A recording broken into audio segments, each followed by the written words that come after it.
Greetings, fellow Thulians. Today I'm going to talk about adventuring. When the players start playing, the Ice Age has ended.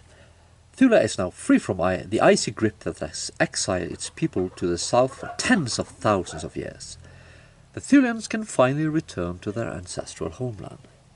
But they find it not entirely unoccupied, and it has changed, and they have to basically rediscover their own homeland, explore it, and clear it of all sorts of creatures, including monsters and savages. Here's a little piece on advice on how to prime the players. When you are adventuring, you include environmental factors, and I have included a system here to enable you to hex crawl in a systematic and logical way.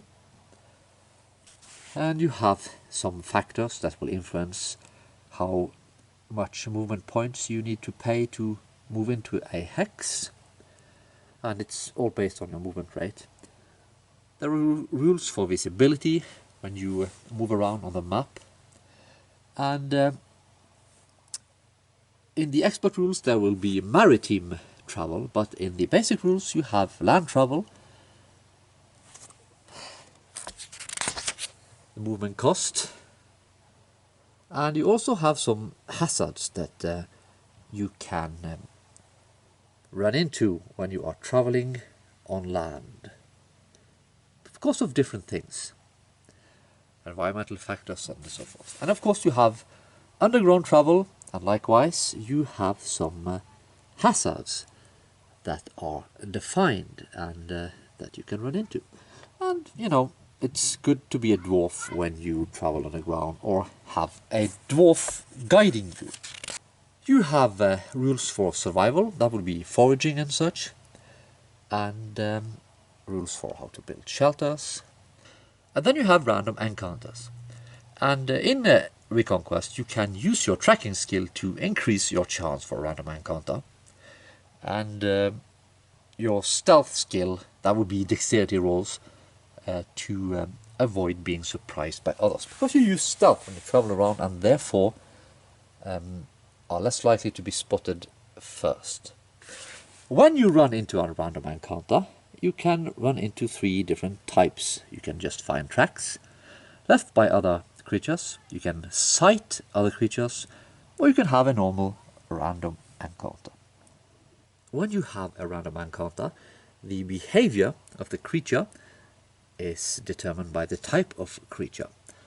And here you have encounters for bugs, for bug hexes during the day, during the night, forest during the day, forest during the night, open land during the day, and here during the night. Hill encounters, day and night, mountain encounters, day and night, and underground encounters. And doesn't really matter if it's day or night when you are underground.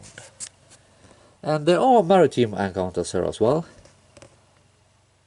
even though the rules for maritime travel comes in the expert rules, because if you are traveling in a coastal hex you might still encounter maritime creatures. So, a little piece here about tracking dogs and how to use it. Here you have rules for surprise. Typically, both sides cast a d6, and on a 1 they manage to surprise the other. If the guide is sneaking, however, you increase your chance to surprise others. And of course you can also assume that all animals sneak as they travel, either to avoid being spotted by predators or because they are predators trying to surprise others. Surprise results. This determines also how the distance to the encountered creatures, and again some environmental factors will influence this, and in fact also the type of terrain. Here you have rules for the encounter behavior and for how to calm animals, because you can attempt to calm aggressive animals, some of them that is. Humanoid encounters are a little bit different than encounters with other creatures, and here you have a little something to show you the relations between the different races and how they typically will react to each other. And of course you can influence this with a little charisma roll. You have rules for evasion if you want to avoid an encounter, and you have some special rules for encounters in Jotunheimer. And then you have Ettin phenomena, because Jotunheimer is a very foreboding place and home to a number of strange phenomena seen nowhere else in Thule.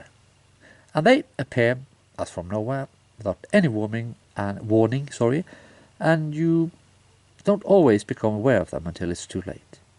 So traveling in Jotunheimer can be very dangerous. Of course there are things you can do to avoid these effects, like spells or some different magic items, but by and large it's a very dangerous place. Here you have the different phenomena that you can run into. And that is all there is about adventuring. Tomorrow I will talk about treasures and magic items and how to randomly generate them. Thank you for watching. Have a nice day.